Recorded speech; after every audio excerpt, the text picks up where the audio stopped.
सपनों के पंख कहाँ लगाने पड़ते हैं, देकर सांसें गुब्बारे की तरह उड़ाने पड़ते हैं। छिपे रहते हैं नश्तर फलक आस्तीन में, जी जान लगाकर फटने से बचाने पड़ते हैं। नमस्कार सभी प्यारे प्यारे साथियों और विद्यार्थियों को। जय हिंद, वंदे मातरम। हम उम्मीद कर रहे हैं कि आप लोग अच्छे होंगे।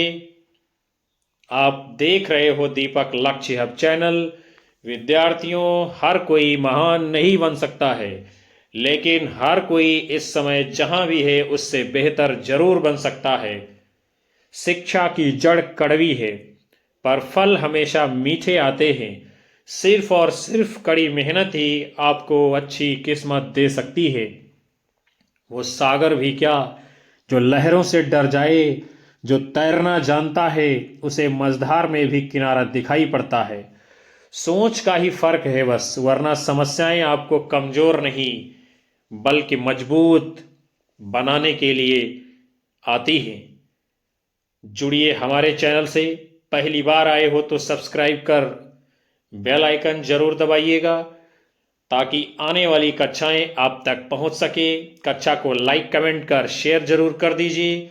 आज का सत्र आपके लिए बहुत ही खास व महत्वपूर्ण होने वाला है, जो कि सामान्य हिंदी व्याकरण भाग के अंतर्गत तत्सम, तद्भव, देशज, विदेशी, संकर शब्दों की श्रृंखला पर आधारित है, जो आपके व्याकरण भाग का एक मुख्य प्रकरण है। कक्षा को पूरा वॉच करिएगा। आज का पहला प्रश्न आपके सम्मुख है। लालटेन शब्द है। विकल्प आपके हैं देशज शब्द, तद्भव शब्द, विदेशी शब्द, तत्सम शब्द। आप सभी लोगों को बताना है कि लालटेन किस प्रकार का शब्द है। आप सब लालटेन के बारे में जानते होंगे, लालटेन को देखे भी होंगे, लेकिन आपको ये नहीं पता है कि लालटेन किस प्रकार का शब्द है। तो आप सभी लोग यदि इस प्रश्न के लिए अपना उत्तर दे रहे हैं विकल्प सी विदेशी शब्द, तो आपका सही माना जाएगा, क्योंकि ये जो लालटेन शब्द है विद्यार्थियों, ना ये देशज है और ना ही तद्भव है, ना ही तत्सम है। किस प्रकार का है? ये है विदेशी शब्द, क्योंकि ये विदेश से आया हुआ है। और लालटेन ये विद्यार्थियों जो है अंग्रेजी भाषा का शब्द है, और विदेशी भाषाओं से हिंदी भाषा में जो शब्द आए हैं उन्हें ही क्या है, विदेशी शब्द कहते हैं। और कहाँ कहाँ से शब्द आए हैं? फारसी के हैं, अरबी के हैं, तुर्की के हैं, अंग्रेजी के हैं, पुर्तगाली के हैं, फ्रांसीसी के हैं। इसके अलावा जो है अस्पताल, डॉक्टर, चश्मा, हलवाई, हॉस्पिटल, ये जो है शब्द हैं जो अपने वहाँ के नहीं हैं। फिर आपका अगला प्रश्न है, निम्नलिखित में से एक शब्द योग रूढ़ कोटि का है। कौन है योग रूढ़? रेलगाड़ी, रसोई घर, डाक खाना, जलज। तो कौन सा है विद्यार्थियों योग रूढ़ शब्द आपका? विकल्प डी जलज।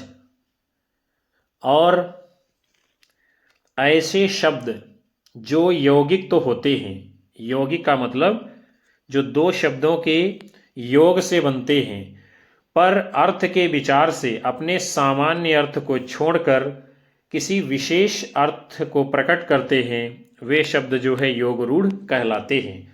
जैसे कि लंबोदर और पंकज। और रेलगाड़ी, रसोई घर, डाक खाना, ये सब किस प्रकार के शब्द हैं? यौगिक शब्द हैं। रेल और गाड़ी, रसोई और घर, डाक और खाना, इन दोनों के योग से निर्मित शब्द हैं ये।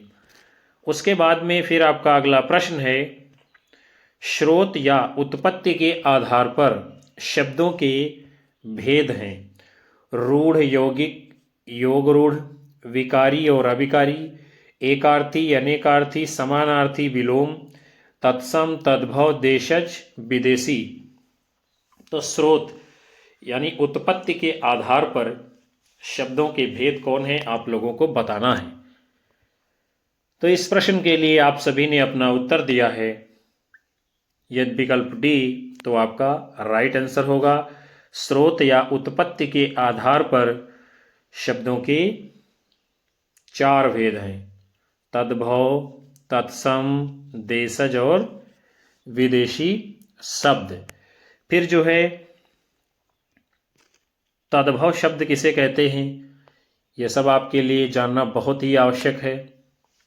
ऐसे शब्द जो संस्कृत और प्राकृत से विकृत होकर, विकृत यानी थोड़ा बहुत बदल करके हिंदी में आ गए हैं, तद्भव कहलाते हैं। जैसे कि आग, पौधा, पिया, मोर, अढ़ाई और भी लाखों करोड़ों शब्द हैं, एक आधे नहीं है, जो संस्कृत और प्राकृत से हिंदी में आए हैं। फिर तत्सम शब्द किसे कहते हैं, किसी भाषा के मूल शब्द को तत्सम शब्द कहते हैं। तत्सम का अर्थ क्या है, तत् माने उसी के, सम माने समान या ज्यों का त्यों। जैसे कि आम्र, त्वरित, तिक्त, घोटक, सूची, क्षीर इत्यादि, ये सब कैसे शब्द हैं, तत्सम शब्द हैं। फिर हम लोग जानेंगे जो है देशज शब्द किसे कहते हैं।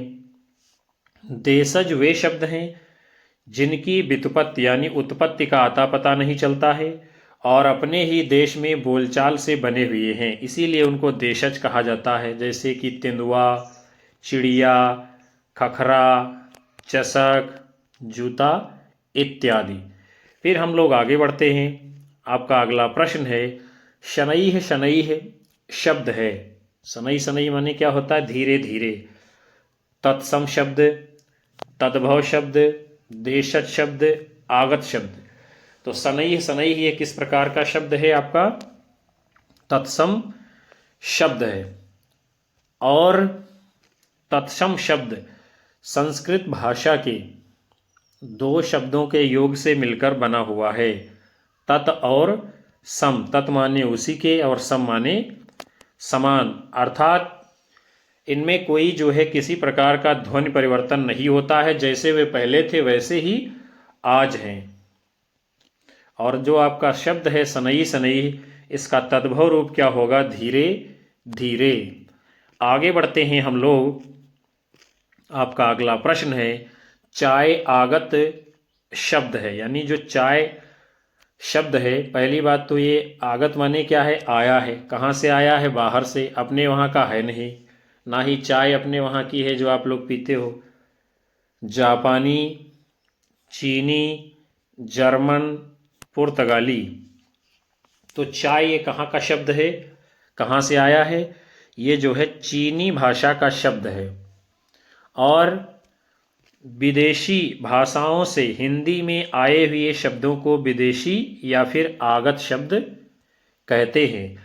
इनमें जो है फारसी, अरबी, तुर्की, अंग्रेजी, चीनी, पुर्तगाली, फ्रांसीसी, तमाम सारी भाषाओं के शब्द समाहित हैं। फारसी शब्द आपके हैं अफसोस, आबरू, आतिशबाजी, आराम, आमदनी, शादी। ये सब आप लोगों को लगता है हिंदी के शब्द हैं, लेकिन हिंदी के एक भी नहीं हैं। फिर अरबी भाषा के शब्द हैं, जैसे कि अदा, वकील, शराब, किताब, औरत, वारिस, औलाद। ये भी सब आप लोगों को रोजमर्रा में प्रयोग करते हैं, आपको हिंदी के शब्द लगते हैं लेकिन हिंदी के नहीं हैं। फिर तुर्की भाषा के शब्द हैं उज्बक, उर्दू, कालीन, कैंची, बहादुर, मुगल, लफंगा इत्यादि। उसके बाद पुर्तगाली भाषा के शब्द हैं अलकतरा, आल्पीन, अलमारी, तंबाकू, बाल्टी इत्यादि। चीनी भाषा के शब्द हैं चाय और चीनी। चीनी यानी ये जो खाने वाली चीनी है उसकी बात की जा रही है। तो ये सब आपको लगता है कि ये हिंदी के शब्द हैं, लेकिन हिंदी के नहीं हैं। ऐसे लाखों और करोड़ों शब्द हैं जो आपकी हिंदी में प्रयोग किए जा रहे हैं लेकिन हिंदी के हैं नहीं। फिर जो है आपका अगला प्रश्न है, कान्हा शब्द है तत्सम शब्द, तद्भव शब्द, अर्ध तत्सम, अर्ध तद्भव। तो ये कान्हा किस प्रकार का शब्द है विद्यार्थियों? ये है आपका तद्भव शब्द। और तद्भव शब्द किसे कहते हैं? ऐसे शब्द जो संस्कृत और प्राकृत से विकृत होकर हमारी हिंदी में आए हैं, तद्भव कहलाते हैं। तत् का अर्थ है उसी के और भव का अर्थ है उससे उत्पन्न। ये शब्द संस्कृत से सीधे न आकर पाली, प्राकृत और अपभ्रंश से होते हुए हिंदी में आ गए हैं। और तत्सम किसे कहते हैं? संस्कृत से सीधे बिना किसी बदलाव के जो हिंदी में आ गए हैं वे तत्सम शब्द कहलाते हैं। जैसे कि जो आपने कान्हा देखा था, कान्हा ये तद्भव है, तत्सम क्या होगा इसका? कृष्ण। फिर हल्दी आपका तद्भव है, हरिद्रा ये क्या है? तत्सम शब्द है। हम लोग जो है आगे बढ़ेंगे। फिर आपका अगला प्रश्न है, उर्दू आगत शब्द है, यानी कहाँ से आया है उर्दू शब्द? फारसी, अरबी, पश्तो, तुर्की। तो ये उर्दू भी क्या है? हमारी हिंदी भाषा का शब्द नहीं है, ये जो है तुर्की भाषा का शब्द है। फिर अन्य भाषाओं से आए हुए शब्दों को हम लोग देखते हैं। जैसे कि फारसी के शब्द हैं जमीन, शादी, पजामा, बाजार, चालाक, रूमाल, चश्मा, दरबार, देहात, कस्बा इत्यादि। तुर्की भाषा के शब्द हैं उर्दू, गलीचा, चाकू, चम्मच, लाश इत्यादि। पुर्तगाली के शब्द हैं चाबी, तौलिया, प्याला, बाल्टी, पादरी, काजू इत्यादि। अंग्रेजी के शब्द हैं स्टेशन, टिकट, लालटेन, बस, रेल, पेट्रोल इत्यादि। अरबी के शब्द हैं अदालत, शराब, हिम्मत, हैजा, नशा, नकल, मदद, माल आदि। फिर जो है फ्रांसीसी भाषा के शब्द हैं जैसे कि अंग्रेजी, कूपन, कारतूस आदि। उसके बाद में आप सभी का अगला प्रश्न है, एक तत्सम शब्द है, उसे क्या करना है? बताना है। डाकिनी, तेल, न्यौछावर, तर्जनी। तो इसमें कौन सा है तत्सम शब्द विद्यार्थियों? आप लोगों को बताना है। ये जो प्रश्न है इसमें जो है डाकिनी को भी तत्सम शब्द माना गया है और तर्जनी तो आपका तत्सम शब्द है ही, यानी इसमें जो है आप कह सकते हैं कि दो उत्तर सही हैं। और जैसे कि तेल, न्यौछावर ये सब क्या हैं? तद्भव शब्द हैं। फिर आपका अगला प्रश्न है, निम्न में से तत्सम शब्द कौन सा है? खीर, खेत, कोयल, कृष्ण। तो इनमें से जो तत्सम शब्द है आपका वो है कृष्ण। उसके बाद में जो है जो खीर शब्द है उसका तत्सम क्या होगा? क्षीर। खेत का तत्सम क्या होगा? क्षेत्र। और कोयल का तत्सम क्या होगा? कोकिल। आगे बढ़ते हैं।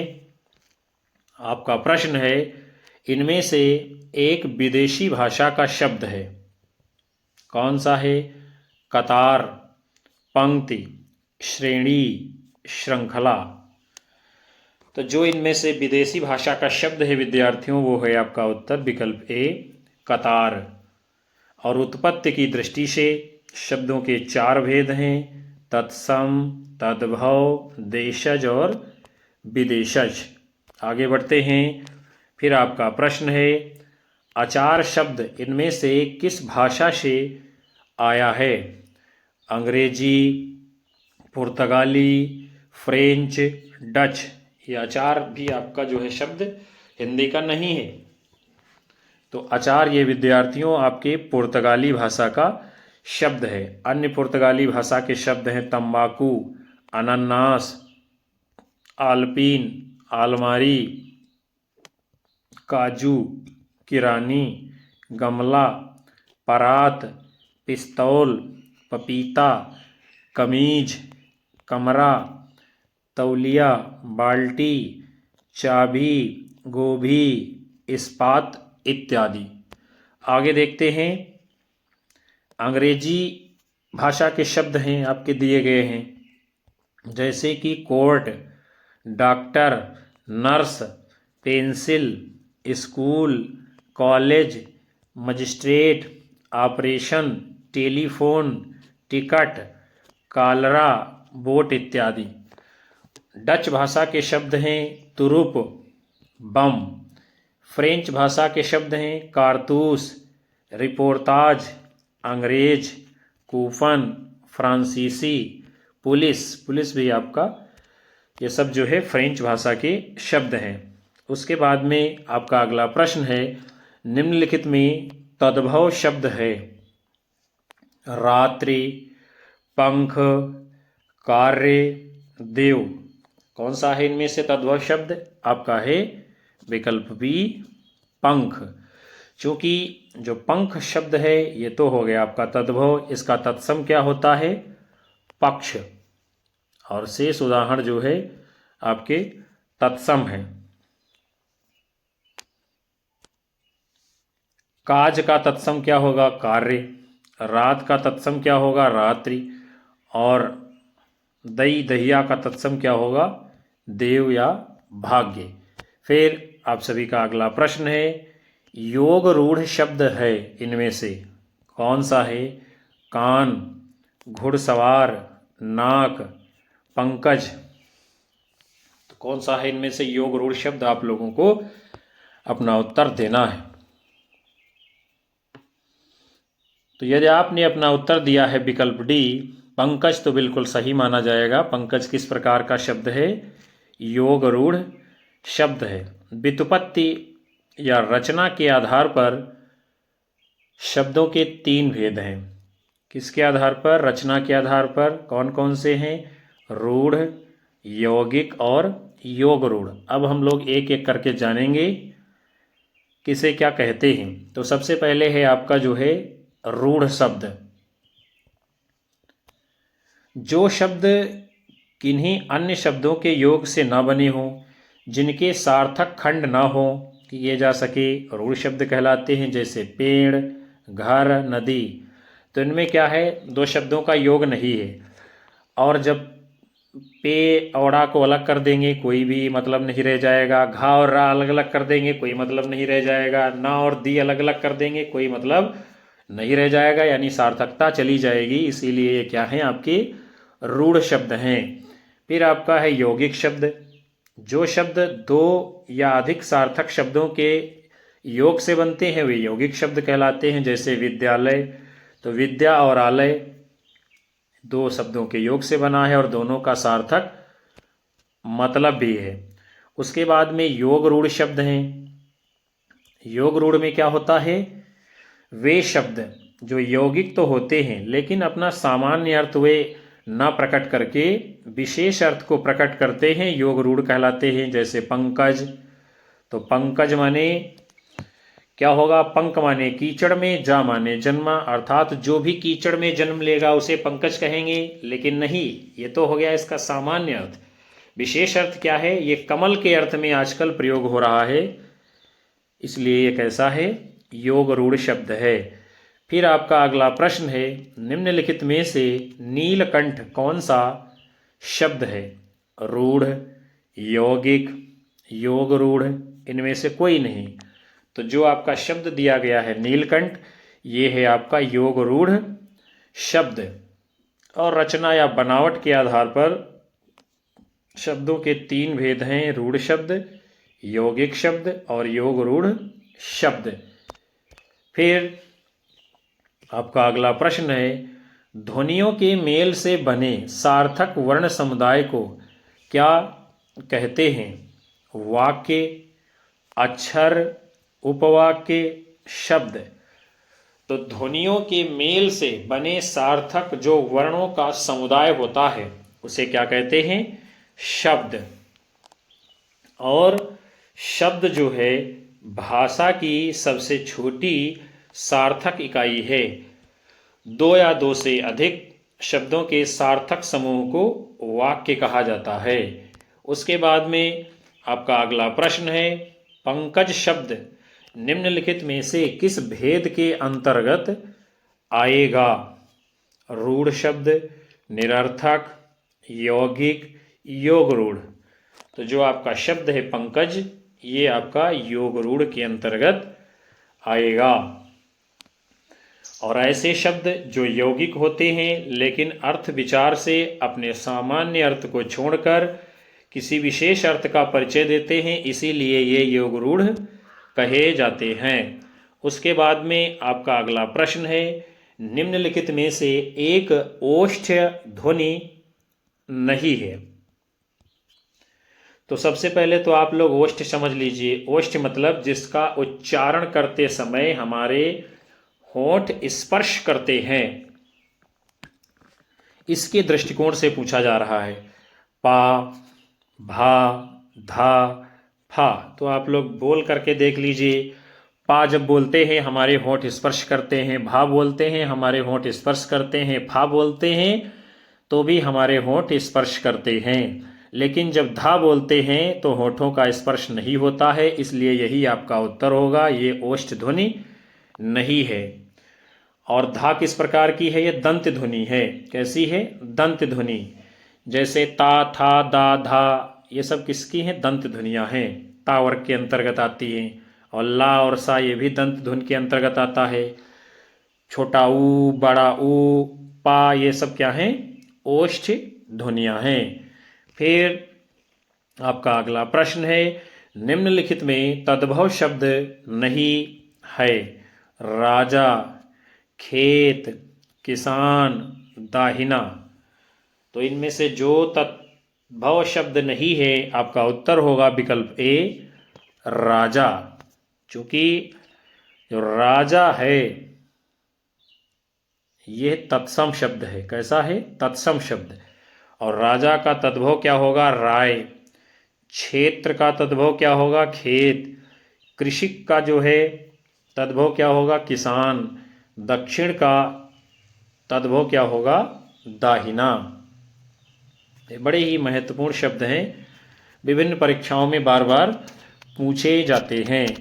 फिर जो है आपका अगला प्रश्न है, अंग्रेज किस भाषा का शब्द है? अंग्रेजी, फ्रेंच, पुर्तगाली, डच। तो आपका शब्द है अंग्रेज, ये किस भाषा का शब्द है विद्यार्थियों? ये फ्रेंच भाषा का शब्द है। और स्रोत के आधार पर, किसके? स्रोत के आधार पर शब्द जो है 5 प्रकार के हैं, तत्सम, तद्भव, देशज, विदेशज या तथा जो है संकर शब्द। और अंग्रेज जो है आपका विदेशज शब्द है, क्योंकि बाहर से आया है, विदेश से आया है। विदेशज का मतलब क्या है? विदेश और जा। विदेश मतलब विदेश, जा माने जन्मा, अर्थात जिसकी उत्पत्ति विदेश में हुई है। फ्रेंच भाषा के अन्य शब्द हैं कर्फ्यू, कारतूस इत्यादि।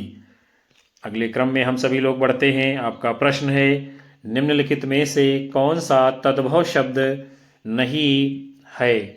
राय, खेत, दाहिना, कवि। तो इनमें से जो शब्द आपका तद्भव नहीं है, उत्तर है आपका विकल्प डी, कवि। चूंकि कवि किस प्रकार का है? यह तत्सम शब्द है।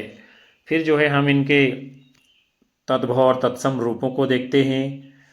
राय का तत्सम होगा राजा, खेत का तत्सम होगा क्षेत्र और दाहिना का तत्सम क्या होगा?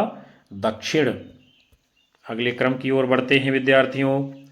फिर आप सभी का प्रश्न है, निम्न विकल्पों में कौन सी साक्षात्कार के समय की जाने वाली त्रुटि नहीं है? साक्षात्कार के समय सामान्य घबराहट, साक्षात्कार के प्रश्नों का स्पष्ट व पारदर्शी होना, साक्षात्कार में व्यर्थ शब्दावलियों को परिभाषित करना, साक्षात्कारकर्ताओं का अचेतन पूर्वाग्रह।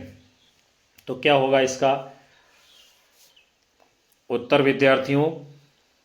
आप सभी को बताना है। यदि आप सब ने अपना उत्तर दिया है विकल्प बी, तो सही होगा। साक्षात्कार के प्रश्नों का स्पष्ट और पारदर्शी होना चाहिए। और घबराहट आ जाएगी, ये तो त्रुटि हो गई। व्यर्थ की शब्दावली लाओगे ये भी गलत है, और अचेतन मन का पूर्वाग्रह ये भी क्या है, गलत है। फिर आपका अगला प्रश्न है, सुमेलित करना है, मिलान करना है। एक तरफ है तत्सम शब्द, दूसरी तरफ है तद्भव, इनका करना है मिलान हम लोगों को, और उसके बाद में कूट के अनुसार आपको उत्तर नीचे देना होगा। तो सबसे पहले है पौष, पौष है तत्सम, इसका तद्भव क्या होगा, पूस।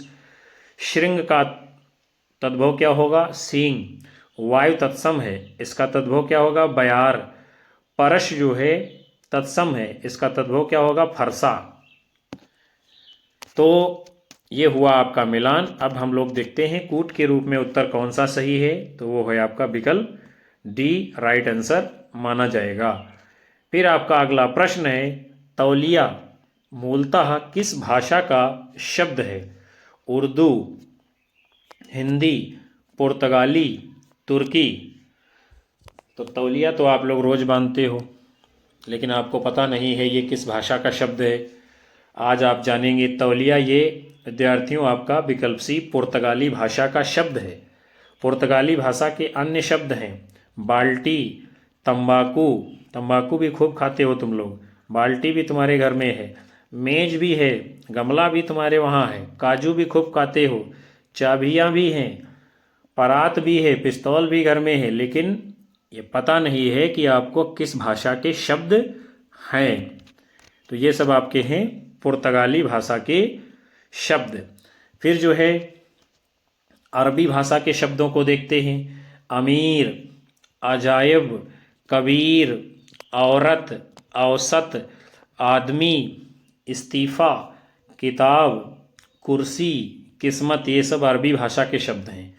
फारसी भाषा के शब्द हैं हिंदी, कबूतर, किशमिश, आवारा, गुलाब, जिंदगी, चश्मा, पलंग और शादी, बेगम, बीमार, ये सब क्या है, फारसी भाषा के शब्द हैं।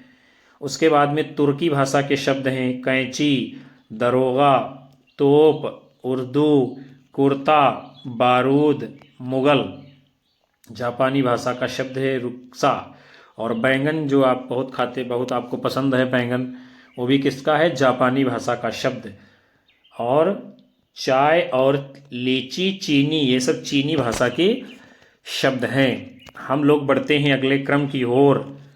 आप सभी का अगला प्रश्न है विद्यार्थियों, अंश और अंश युग्म का सही अर्थ क्या है। कंधा हिस्सा, भाग्य किरण, हिस्सा कंधा, किरण भाग्य। तो ये वाला जो पहला अंश है इसका अर्थ होता है कंधा, और दूसरा जो अंश है इसका अर्थ होता है हिस्सा, यानी विकल्प ए आपका सही उत्तर माना जाएगा। आपको सुनने में एक जैसे लग सकते हैं अंश और अंश, लेकिन दोनों का अर्थ अलग अलग है। फिर आपका अगला प्रश्न है, व्युत्पत्ति की दृष्टि से शब्दों को कितने वर्गों में बांटा जाता है। 2, 8, 6, 4। तो व्युत्पत्ति की दृष्टि से शब्दों को कितने 4 भागों में विभाजित किया गया है। तत्सम शब्द, देशज शब्द, तद्भव शब्द और विदेशज शब्द। ये जो है किसके आधार पर हैं, व्युत्पत्ति के आधार पर। तो विद्यार्थियों आज के इस महत्वपूर्ण सत्र को हम यहीं पर विराम देंगे, जिसमें आप सभी ने सामान्य हिंदी व्याकरण भाग के अंतर्गत तत्सम, तद्भव, देशज, विदेशी, संकर इत्यादि शब्दों से मिले जुले प्रश्नों की श्रृंखला को देखा है, जाना है। ऐसे प्रश्न जो भारतवर्ष की विभिन्न परीक्षाओं में लगातार पूछे जा रहे हैं और आप सबकी भी आने वाली परीक्षाओं में अवश्य पूछे जाएंगे। मैं उम्मीद करता हूं कि ये सत्र आपको पसंद आएगा। कक्षा को लाइक करिए, कमेंट करिए, ज़्यादा से ज़्यादा दोस्तों में शेयर मारिए और अपने साथी मित्रों को हमारे चैनल से जोड़ते रहिएगा। हम आपको लगातार कक्षाएं देते रहेंगे। मिलते हैं आप सभी को फिर से एक नए सेशन में। तब तक के लिए नमस्कार, जय हिंद, वंदे मातरम, बाय बाय, शुभ रात्रि।